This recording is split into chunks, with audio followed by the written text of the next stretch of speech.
يا لطيف يا لطيف.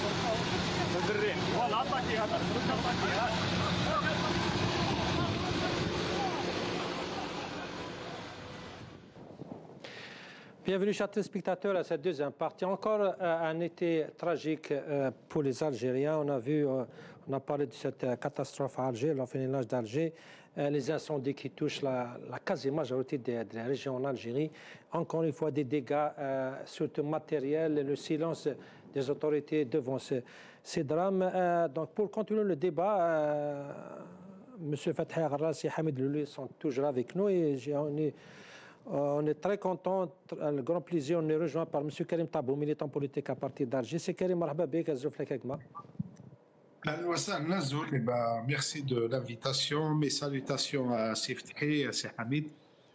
J'espère qu'on aura un débat intéressant, un débat fructueux. Inch'Allah, c'est Karim. D'abord, un commentaire sur ce drame, l'orphelinat de 11 enfants tués, des dizaines blessés devant ce tragique événement. C'est quoi votre sentiment, M. Karim Tabou? D'abord, nous ne pouvons qu'exprimer notre colère, mais également notre affection, notre sentiment de douleur à l'égard des victimes. Et puis, constater malheureusement que ces événements se sont devenus un feuilleton interminable qui atteste de l'état de délabrement dont se trouve le pays. Si on fait un petit rappel, on est très touché, on est scié au fond de nous-mêmes de voir des enfants de cet âge. Mais vous imaginez dans un pays où la catégorie de citoyens la plus vulnérable et n'arrive pas à trouver une protection. Un pouvoir qui ne peut pas protéger des enfants, des orphelins, un orphelinat, il ne peut pas prétendre défendre le pays, ses intérêts dans la géopolitique actuelle, dans sa dimension maghrébine, dans les enjeux économiques internationaux, dans des milliers de kilomètres de frontières, etc. C'est pas possible. Et puis ce feuilleton, il est répétitif. Il est répétitif, souvenons-nous de l'affaire l'Ayeshi Amsila, souvenons-nous de l'affaire de la cocotte minute à Oran, souvenons-nous de toutes les épreuves qu'a vécu ce pays dans ces drames qui ne s'arrêtent pas. Souvenons-nous du bus de l'Harrach.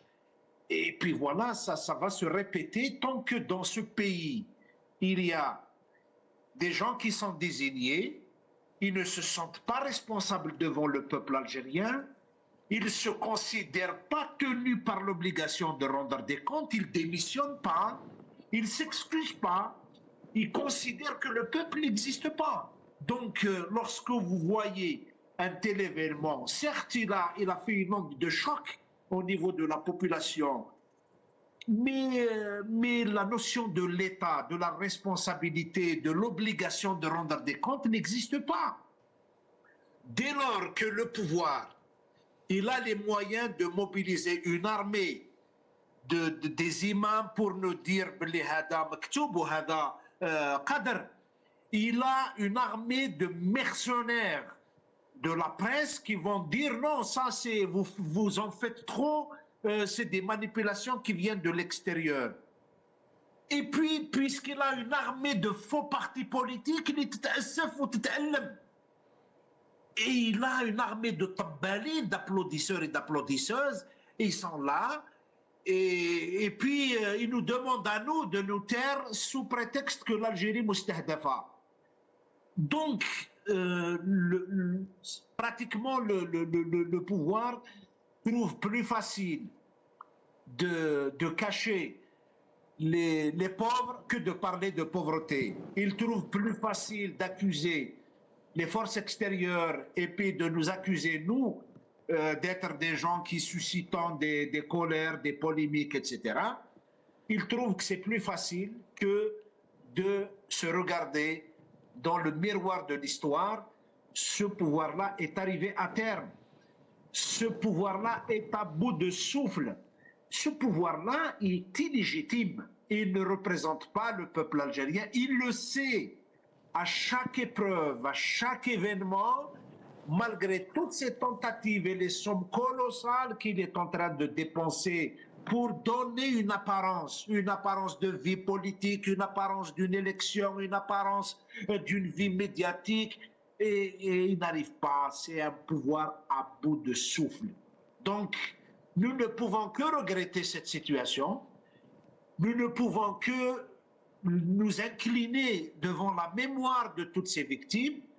Nous ne faisons pas de cela un motif politique pour des calculs politiciens. Non, nous sommes dignes. Nous nous interdisons toute exploitation d'un tel drame.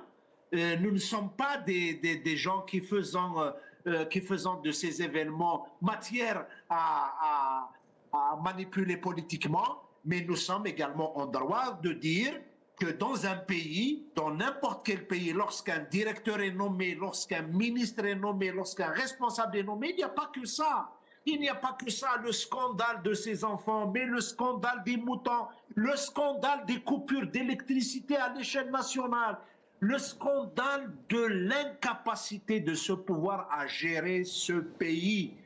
Pour une raison toute simple, un pays se gère par l'adhésion populaire, par la confiance de ses concitoyens. Si vous n'avez pas cela, vous ne pouvez pas gérer le pays par la police et par la justice et par les procès contre les militants. Très bien, très bien. Justement, c'est pour un réseau électrique le plus performant en Afrique, comme l'avait bien dit le président de la République, les Algériens ont vécu, ils vivent toujours, parce qu'il y a toujours des coupures électriques un peu partout en Algérie, surtout à côté l'est du pays.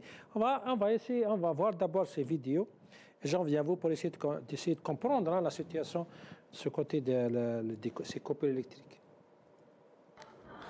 وعلى المباشر انقطاع كلي للتيار الكهربائي تقريبا في جل مدينة قسنطينة من الحد لحد جبل الوحش زيادية سيدي مبروك وادي الحد بن شيكو السيلوك.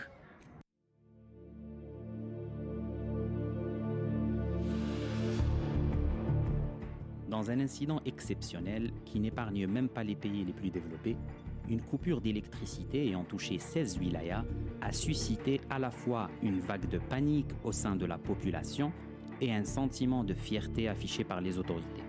Cette panne, qui a affecté une vaste région de l'est du pays, a provoqué un climat d'inquiétude, d'autant plus qu'elle est survenue dans un contexte de forte chaleur.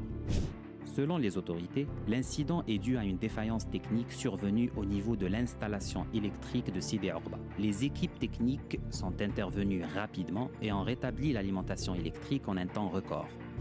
Des spécialistes estiment toutefois que ce type de panne n'a rien d'exceptionnel. Des incidents similaires s'étant déjà produits dans plusieurs pays développés. Ils considèrent également que la réaction de panique de certains citoyens est compréhensible, compte tenu de la forte dépendance de la société à l'électricité. En revanche, ce qui a particulièrement retenu l'attention, c'est la manière dont les autorités ont célébré la rapidité de l'intervention ayant permis de rétablir le courant. Le Premier ministre a ainsi salué les efforts déployés par les équipes du ministère de l'Énergie et du groupe Sonalgaz pour remédier à cette défaillance technique. Il a souligné que certains pays mettent jusqu'à 48 heures pour résoudre des pannes similaires, tandis que les cadres de Sonalgaz ont réussi à rétablir la situation en seulement quelques heures. Dans une déclaration à la presse, Sifirlieb a estimé que ce qui s'est produit n'était qu'un simple exercice ayant démontré que les Algériens sont toujours à la hauteur des défis. De son côté, le ministre de l'Énergie a multiplié les déclarations exprimant sa satisfaction quant à la gestion de cet incident et affirmant que l'Algérie dispose du système électrique le plus performant du continent. Monsieur Fateh Harras, on a le réseau le plus performant en Afrique. Tout le monde se réjouit de la rapidité de la résolution de ce problème, même si on a des informations. Même aujourd'hui, il y a des coupures d'électricité un peu partout en Algérie, surtout, comme je l'avais dit, à l'est du pays. On va essayer de revenir un petit peu en arrière et écouter Tebboune ce qu'il avait dit sur les miracles de Sonelgaz. La prouesse, je l'ai dit, la Sonelgaz ou Sonatrach داروا معجزات. مع البيك دو تونسيون بيك هذا تاع الحراره واستعمال مكيفات الهواء والمبردات وكذا وانا دوبلي براتيكمون وصلنا استهلاك نتاع 18300 ميجاوات يعني بزياده براسك لو دوبل وما انقطعتش. وعندنا الانتاج الحالي قدرات الانتاج تتجاوز 24000 ميجاوات يعني احنا جاهزين كما وعدنا بها اوروبا لحبوا اوروبا اليوم احنا جاهزين باش نصدر بالاقل 10000 ميجاوات يوميا au moins on peut le faire. Monsieur Fatah Gharras, comment vous jugez ces réactions? C'est vrai que ils ne sont pas tardés pour régler le problème. C'était il y a 3 jours, mais après, il y a eu d'autres coupures.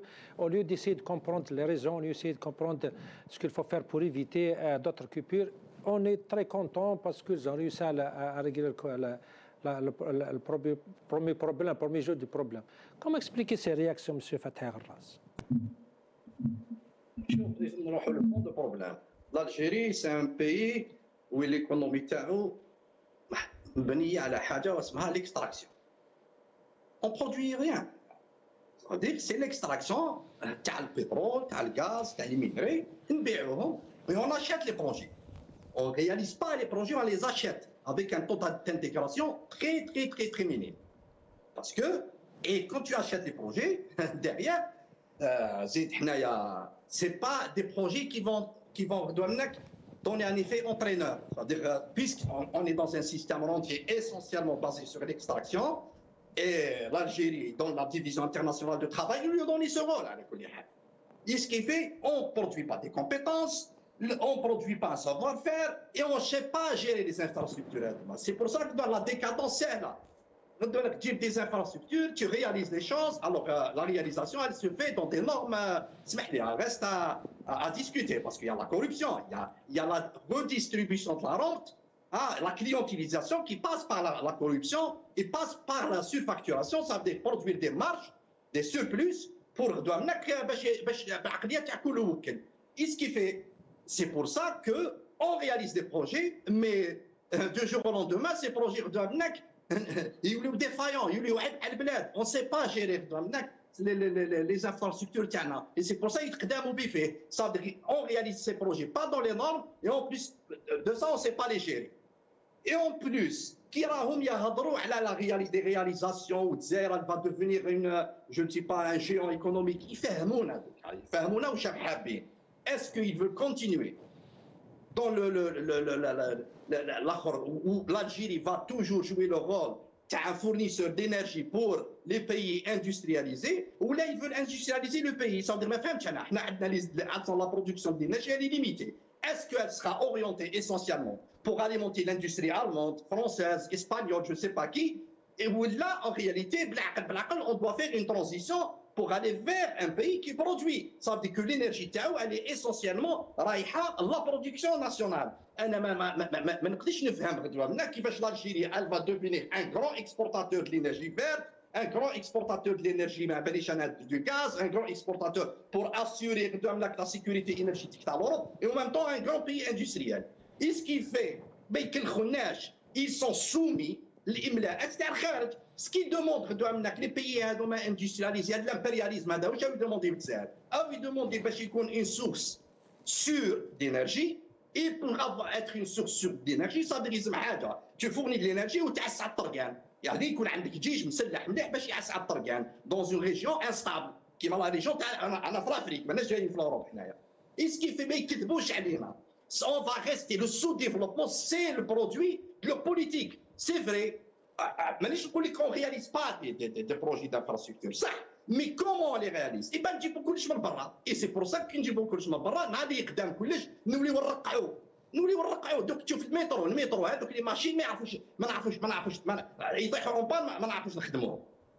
Et c'est ça ce qui fait que cette politique, le système rentier médiocrate, d'ailleurs, il ne peut pas régler les problèmes des Algériens. Il ne peut pas, à la moyenne et la longue durée, il ne peut pas régler.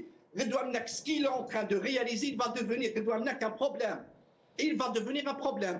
Et on va dire, non, c'est la structure en elle-même. C'est l'État algérien qui تبنى العقليه اللي تبنى بها ما تقدرش تخرجنا من هذه لا ميديوكريتي هذه. Et regarde, en plus il y a l'aspect politique. On n'a pas le droit. On sait en Algérie, tout va bien. Le discours officiel, tout va bien. Ça veut dire n'importe quel responsable dans la hiérarchie de ce système, il doit montrer que tout va bien. Et ce qui fait que la critique ممنوعة.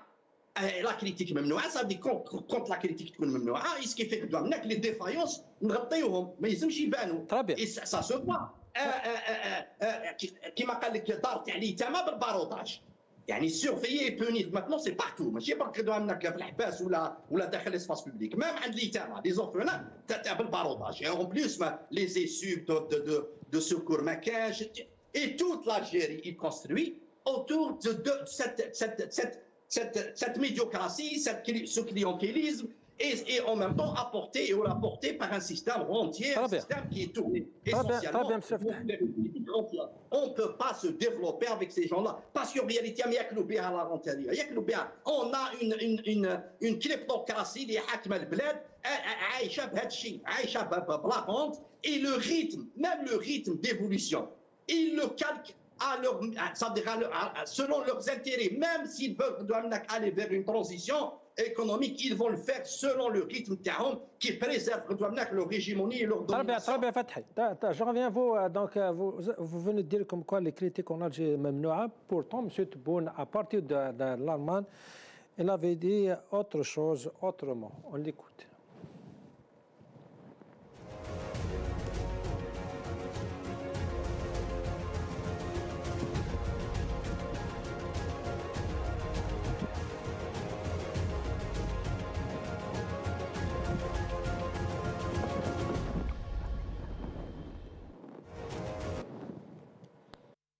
بالنسبة للمعارضين مرحبا بهم. المعارضة الإنسان اللي يعارض بصفة حضارية أفكار وبيجيب البديل، هذا راه يسمح للجزائر باش تتقدم كثير في الديمقراطية.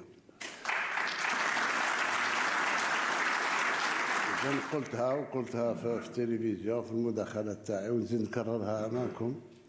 كل جزائري عنده الحق في الانتقاد، ولكن كل جزائري عنده الحق في الانتقاد وياخذ بعين الاعتبار التقاليد نتاعنا والحرمه نتاعنا يعني الشتم والسب ما يجيبوش، يجيبوا غير الكراهيه والعنف ماكش موافق. قال مانيش موافق، علاش؟ وانا في نظري ها كيفاش نديروا كي الدوله الفلانيه ولا نديروا كما قال الكاتب الفلاني. هذه امور تثري المسيره الوطنيه، بالعكس، واللي ما يتقبلهاش ما راه فاهم والو.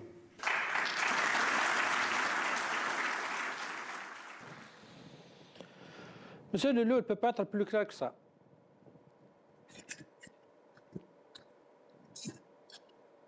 Monsieur Hamid Lelou, je crois qu'il y a un problème de communication, on ne vous entend pas. Moi, je vous entends très bien. Très bien, on vous entend très bien maintenant. Donc, je ne crois pas qu'il peut être beaucoup plus clair que ça. Il dit comme quoi les critiques sont acceptables, sont bienvenues en Algérie. Les opposants, revenez chez vous. Vous êtes en Algérie, l'essentiel. Vous suggérez, vous critiquez en suggérant, ce n'est pas critiquer en insultant. Moi, je pourrais être même beaucoup plus clair que lui. Je passe. Je ne veux pas commenter les dires d'un énergumène tafeh.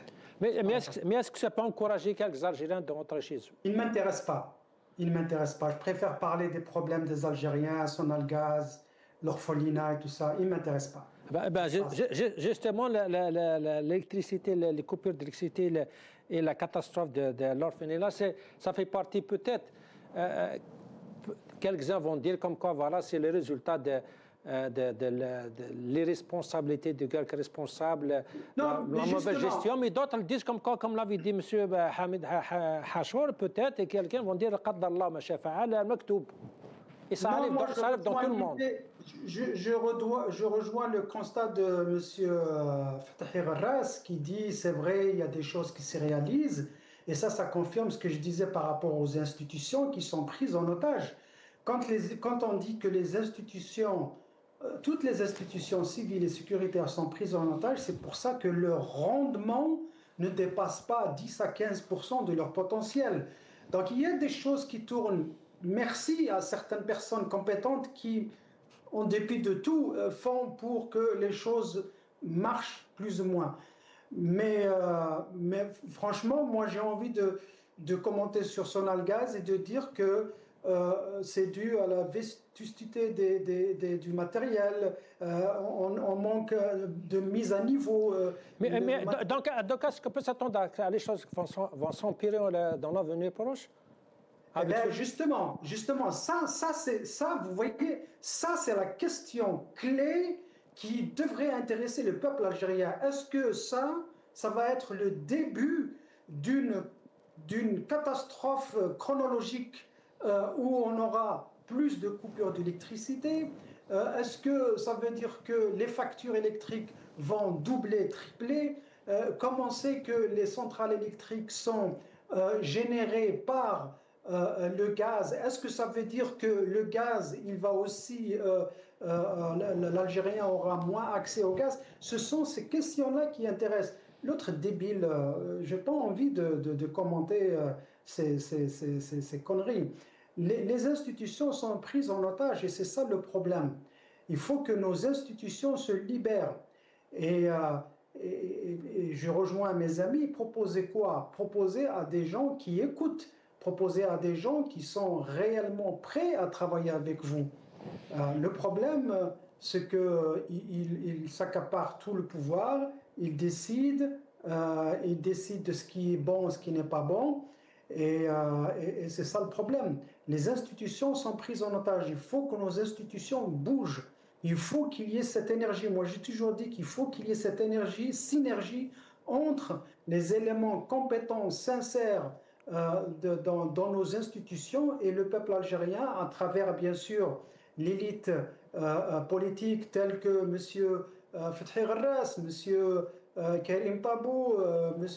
Boumala et tant d'autres, des centaines et des centaines d'hommes et de femmes. J'espère que ce pont-là, cette relation sera construite, qu'ils ne soient pas capables de couper le cordon ombilical. Il n'y a aucune raison pour que M. Fethi Gharras et Tabou, puisqu'ils sont là, ne puissent pas avoir accès à nos institutions, à des gens capables, honnêtes et qui travaillent dans nos institutions. Mais pas l'autre, je n'ai pas envie de citer son nom, il ne m'intéresse pas. Monsieur Karim Tabou, vous avez entendu le président de la République, M. Tebboune, il invite les opposants à entrer chez eux.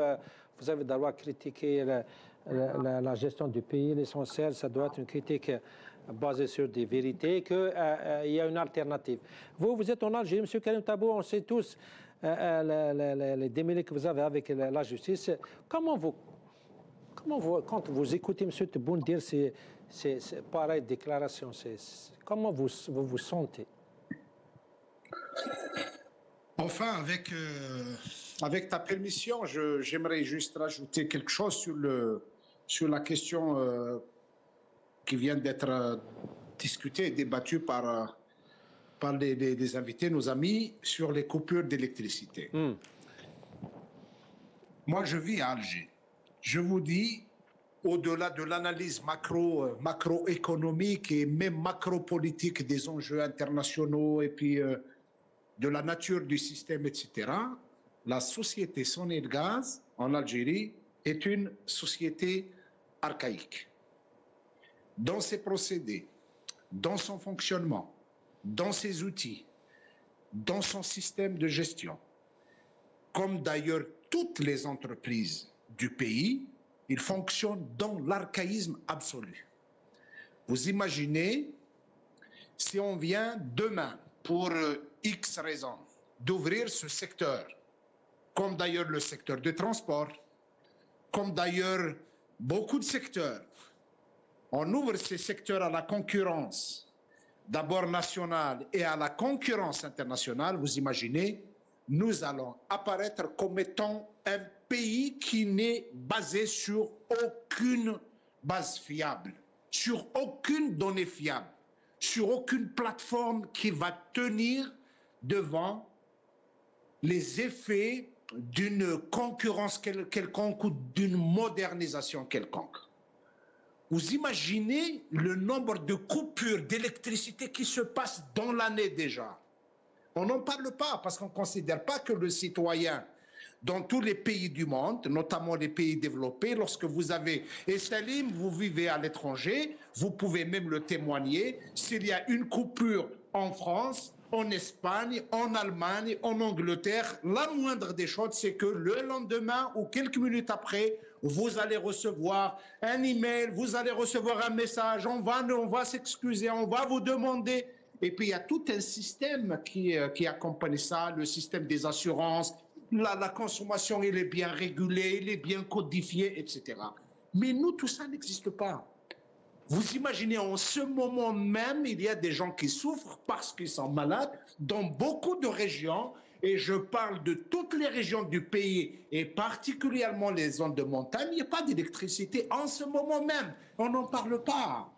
On n'en parle pas parce qu'on considère que le citoyen en fait même un système de délestage qui n'obéit à aucune logique et qui n'est pas transparent. Donc les gens des fois s'interrogent, comment peut-on enlever à une partie de la population de l'électricité au profit de notre partie de la population? Ben, tout ça se passe dans l'opacité la plus totale. Le plus important étant de parer à l'urgence. Et parer à l'urgence, c'est donner la possibilité aux responsables de venir devant les médias du pouvoir et de dire « Alhamdoulilah, on maîtrise la situation ». On maîtrise la situation dans tous les domaines, dans les salons. Dans les salons, il y a une maîtrise parfaite, puisqu'il n'y a pas possibilité de te retrouver devant un journaliste critique, il n'y a pas possibilité de te retrouver devant un député critique, il n'y a pas de possibilité de te retrouver devant un parti politique critique. Donc, dès lors qu'il n'y a pas quelqu'un qui vous remet en cause et vous donne une apparence que vous maîtrisez tout.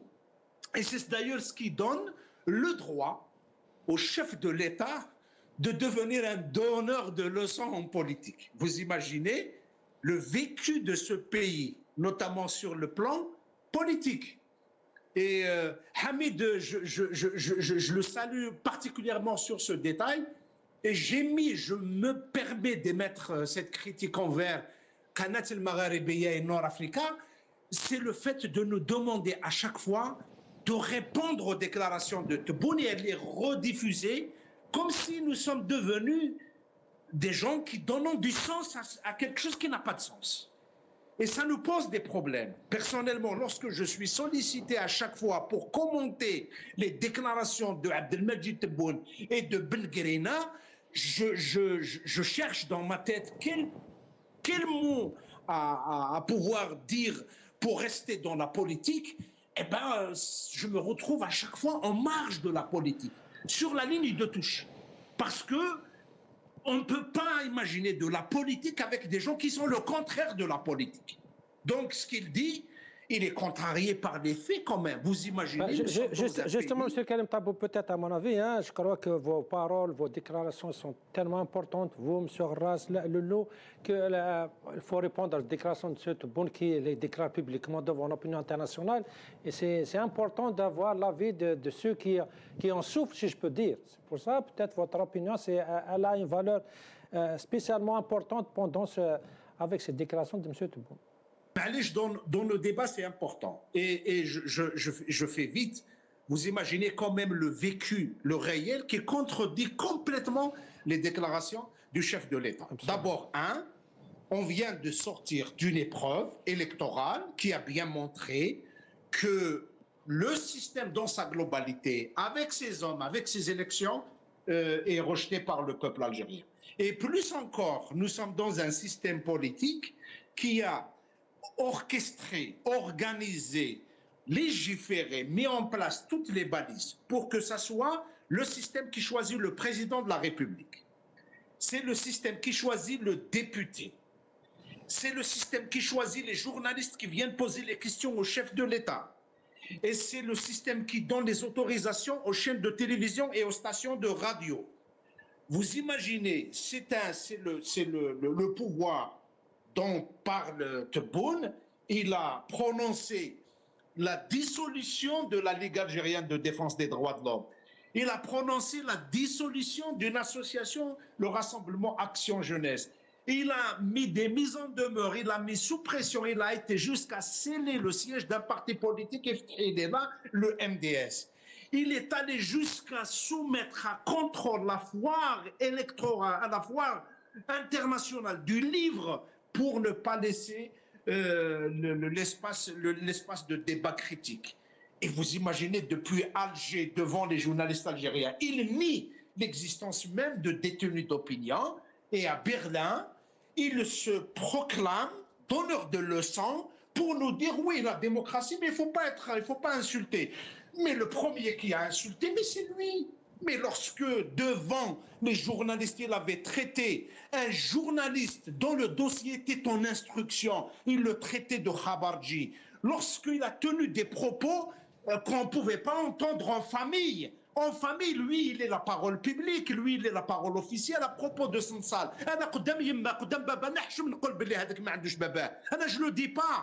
Je le dis pas parce que et un type comme ça, il vient nous donner des leçons. Il vient donner des leçons sur l'insulte, sur l'offense, sur l'outrage. Non, de grâce. Et je passe sur le fait que les Algériens sont soumis à des conditions terribles. Je l'ai dit hier dans une des émissions en langue arabe, j'ai dit nous sommes dans un pays où on te sanctionne en te mettant une ISTN, interdiction de sortie du territoire national. Vous imaginez, nous sommes dans un pays où interdire de sortir de son pays est une sanction. C'est-à-dire, il y a une révélation en elle-même que vivre dans ce pays, rester dans ce pays est une sanction. Et vous imaginez, lui, il dit, et il ne prend pas la mesure de la défaillance, j'allais dire, politique, et qui peut aller au-delà de la politique. Aujourd'hui, lorsqu'on évoque l'élite, on parle de l'élite à l'étranger. Lorsqu'on parle des médecins, on parle des médecins à l'étranger. Quand on parle des étudiants, on parle des étudiants à l'étranger. Lorsqu'on parle de l'opposition, on parle de l'opposition à l'étranger. Et il y a un fait qui est inconscient, mais qui est révélé au grand jour par tous les responsables du pays. Ils savent très bien qu'ils ont vidé ce pays de sa substance, de son élite, de son intelligence, de sa compétence. Et d'ailleurs, lui-même, lorsqu'il parle de la nécessité d'équiper les hôpitaux, mais lui, quand il tombe malade, il se soigne à l'étranger. Hein. Il ne cherche pas l'équipement des hôpitaux, etc. Et c'est la même chose pour les responsables à tous les niveaux. Eux, ils ont les possibilités devant tout ce qui se passe dans les conflits, les problèmes que nous vivons. Mais la mobilisation de la diplomatie algérienne avait pour un seul objectif, chercher le moyen de régler les problèmes aux porteurs de passeports rouges. On a été via la Slovénie, on a été via la Belgique, on va promettre le gaz à tout le monde. Le plus important étant de trouver le moyen à ceux qui détiennent les passeports rouges, qui ont les intérêts et qui sont dans le pouvoir. Donc aujourd'hui, il a raison d'ailleurs de le faire, puisqu'il y a quand même un constat constant dans ce pays. Il ne peut plus se proclamer au nom du peuple algérien. Le peuple algérien a bien réglé la question. Il peut parler au nom des 15, des 10% qu'il représente, qui sont le pouvoir, qui participent dans leurs élections, qui l'applaudissent, qui sont dans les bureaux et qui sont dans les salons. Mais tout le reste, l'Algérie du dehors, l'Algérie du dedans, c'est eux. L'Algérie du dehors, c'est toute cette Algérie qui subit les incendies, qui subit les coupures électriques, qui subit la flambée des prix des produits de première nécessité, et bien tous ces éléments-là, on ne les voit pas. Vous imaginez si vous faites aujourd'hui même le marché des fruits et légumes en Algérie, mais vous allez encore, nous allons encore subir les conséquences de tout ça. Qui donnera des comptes? Qui doit répondre de tout ça? Eh bien, personne, dès lors que le responsable ne se sent pas dans l'obligation de rendre des comptes. Il n'est pas légitime, il n'a pas été mandaté par le peuple et donc il n'a pas de compte à rendre au peuple. Plutôt, il a des comptes à rendre à celui qui l'a nommé. Et tant que ça fonctionne comme ça, et tant que la justice ne trouve pas d'intérêt à ouvrir des enquêtes sérieuses sur des choses gravissimes qui sont en train de se passer. Vous avez un chef de parti politique qui vient sur la télévision, il dit « je détiens des tonnes de dossiers de scandaleux ». Eh bien, personne ne trouve quoi dire. Vous avez un autre responsable qui vient, il vous dit « lorsque j'étais Wali à Oran, il y avait un maire, normal. Ça se passe. Il y a un autre chef de parti qui vient, il vous raconte comment se gèrent les résidences d'État, comment l'argent est détourné, comment les chiffres des ministères sont manipulés. Personne ne trouve quoi dire. Mais si Ftahir Arrassi, Karim Tabou participent dans une émission et mettent la moindre critique, eh ben vous allez voir la police qui vont assiéger vos maisons, qui vont assiéger les quartiers. Qu'est-ce que c'est que ça? On ne peut pas gérer un pays comme ça. On ne peut pas espérer qu'avec ce pouvoir, on peut sortir du sous-développement. Très bien, très bien. Monsieur Ftahir Arrassi, finalement, avec ces constats graves que vous émettez, est-ce qu'on est arrivé à un stage où le divorce entre ce régime et la population s'est confirmé, on est vraiment dans une séparation complète devant le déni de ces responsables et la situation grave que vivent beaucoup d'Algériens? Le déni fait partie du monde de gestion. Ce pouvoir, par rapport à la gestion, son rapport avec la société. Le déni, la violence. Ce qui fait le divorce, il est assumé. Parce que, M. Ftahir Arrassi, vous avez dit que chez nous, en Algérie, les critiques mamnoua, la critique mamnoua en Algérie, mais en même temps, au même moment, M. Tebboune vient de le déclarer en Allemagne, comme quoi, le contraire, vous êtes bienvenu, vous pouvez critiquer autant que vous voulez. C'est mal كان نمنو تبون نمنو بلي يا 1 مليار 300 مليون de mètres cubes راهم يتصفاو بالبحر. En vérité, أنا نحط واش هضر على بارابور لوبوزيسيون نحط لها كيما ديت على 1 مليار. لو كان نمنوه إذا نمنو باللي غدوه منك احنا نشوفوا لا ميديتيراني. نو. C'est-à-dire ce qu'il dit لا يحتد بك كلامه. Pour moi l'arbitraire c'est ça l'arbitraire. Ça veut dire اليوم يهضر هضره يقدر يديرها وغدوه يدير الكونترير. Ça dépend. Ça veut dire il y a pas ما كاينش une règle qui gère le rapport entre le pouvoir et la société. Même ce qu'on peut qualifier comme opposition, il sélectionne. Il dit, moi, je veux une opposition selon ces critères. Ce n'est pas la Constitution qui va définir les règles du jeu. Non, c'est la personne on dit la personne de Tebboune, mais il n'y a pas que Tebboune. Ça veut dire derrière les gens qui ont mis Tebboune à la tête de l'État. Et ce qui fait, voilà, pour moi, se référer à ce que dit Tebboune, c'est en vérité شوف رانا نتبعوا في الخيط تاع الدخان. كاش واحد يقدر يحكم خيط الدخان، الخيط تاع الدخان ما تحكموش. ما الكلام تاع تبون يشبه الخيط تاع الدخان. On sait maintenant l'Algérie, ce qu'elle est en train de vivre. Le quotidien تاع les Algériens, c'est la répression, c'est الحقره. C'est que واحد ما يسمع les Algériens.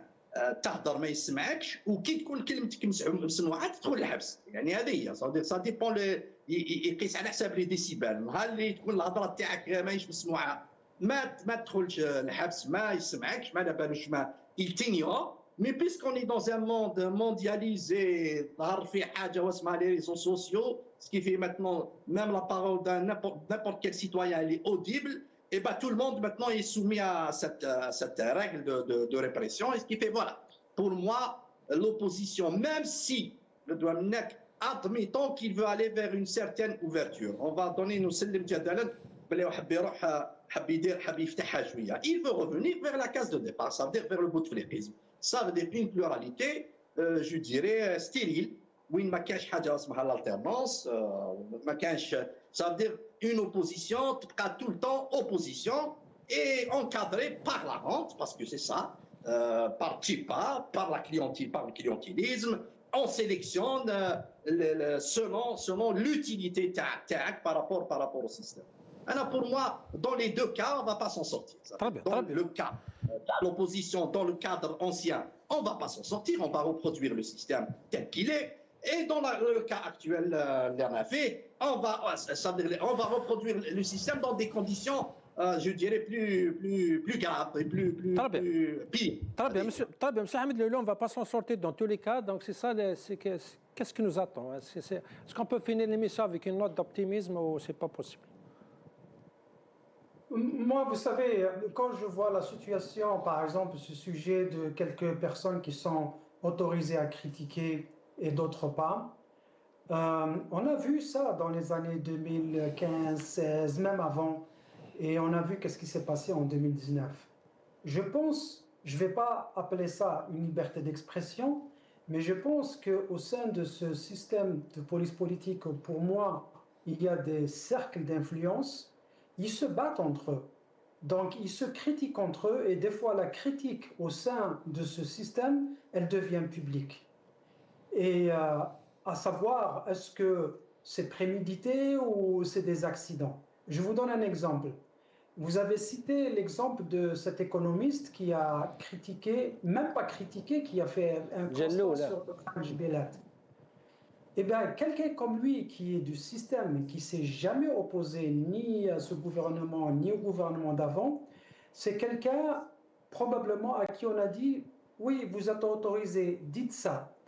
Mais il s'est rendu compte que les personnes qui l'ont encouragé à dire ça n'étaient pas aussi influentes que ça, ou bien l'autre partie s'est opposée.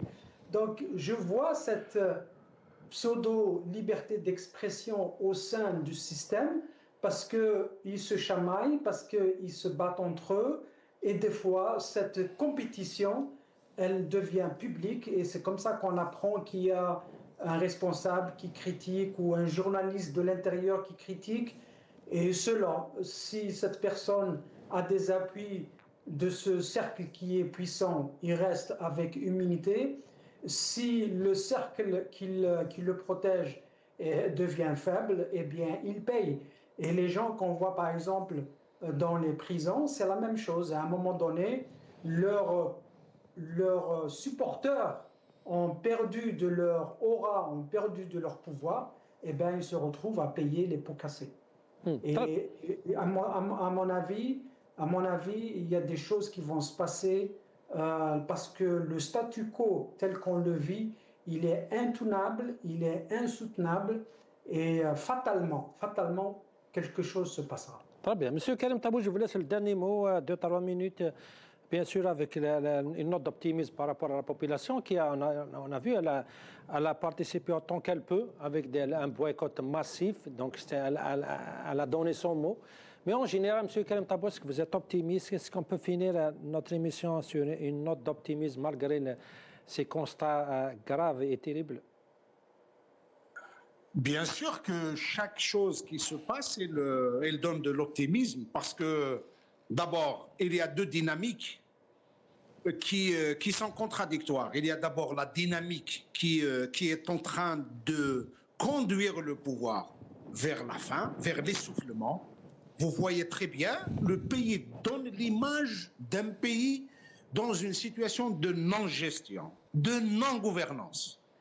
Parce que si on pouvait mettre sur une feuille avec un stylo le nombre de choses, le nombre de débats depuis les pommes de terre jusqu'à sonner le gaz, et si vous mettez tous les sujets, eh bien vous allez trouver que finalement nous n'avons même pas mis le basique d'un État capable de prendre en charge les espoirs des Algériens. Alors je ne parle pas de la modernité, de la technologie, de point des enjeux géopolitiques, géostratégiques, etc. Tout ça, on n'est pas dans ça, on n'est pas dans le temps du monde. Le pouvoir algérien n'est pas dans le temps du monde. Il est à l'ère primitive. Et puis de l'autre côté, malgré tout ce dont fait le pouvoir, comme moyen de répression, d'encerclement, de corruption, de chantage financier, de chantage social, mais le peuple, lorsqu'il a une opportunité devant lui de dire non, il a dit plusieurs fois, d'une manière pacifique, d'une manière silencieuse, qui aurait pu imaginer avec toute l'armada, tous les moyens qui sont mobilisés pour essayer de donner une apparence d'une élection législative, d'une vie politique, etc., ben c'est le vide total à tel point qu'il a fallu mobiliser des sections spéciales, les montrer à la télévision et lorsque vous arrivez au point de vous faire vous-même de fausses images, un faux peuple qui vote, et vous avouez quelque chose d'extraordinaire, c'est que vous êtes condamné par l'histoire. Vous êtes arrivé à bout de souffle. Et bien sûr, de l'autre côté, il y a également un effort que nous devons tous faire, un effort politique, un effort intellectuel, un effort de rassemblement pour arriver ne serait-ce qu'à esquisser quelque chose qui va être la démarche, qui va être l'avenir, qui va être le portrait robot de ce que nous espérons proposer aux Algériens comme alternative. Et sur ce point-là, à chaque fois, nous avons besoin de le dire à l'opinion publique, mais de le dire également à nous-mêmes qu'il y a un effort colossal à faire, qu'il y a un effort de réflexion à faire. Et je pense à ce niveau-là, il y a des compétences qui sont éparpillées. Chacun, il scintille de là où il est. On n'arrive pas à faire la lumière, mais si nous trouvons le moyen de converger vers une vraie démarche, je suis très sûr que nous allons donner de la lumière aux Algériens, nous allons redonner espoir. Et cet espoir, il existe. Il existe parce que, si Salim, le dernier mot, bien que nous n'avons pas les moyens de le dire à travers les chaînes de télévision nationales, et on le dit à travers Qanat al-Magharibiya, et je vous assure, avec tous les moyens mobilisés par les chaînes de télévision, les Algériens écoutent mieux le Magharibiya qu'ils écoutent toutes les chaînes du pouvoir. Donc, il y a quand même des choses qui sont décidées au niveau du peuple. Ils savent chercher la vraie parole, la parole juste, la parole crédible, ils la connaissent très bien. Le reste, nous allons devoir subir la tyrannie et la bêtise pendant le règne de la bêtise. Et voilà. Mais je pense que nous sommes plus que jamais décidés, engagés, conscients que l'avenir appartiendra à ceux qui tirent vers le haut et pas à ceux qui tirent vers le bas. Inch'Allah, c'est Karim. Merci beaucoup, M. Karim Tabou, M. Maître Majid Hachour, M. Hamid Lelou, M. Fatah Gharras et bien sûr M. Kamal Abina. Je vous remercie, chers téléspectateurs. Je vous donne rendez-vous demain. Assalamu alaikum wa rahmatullah.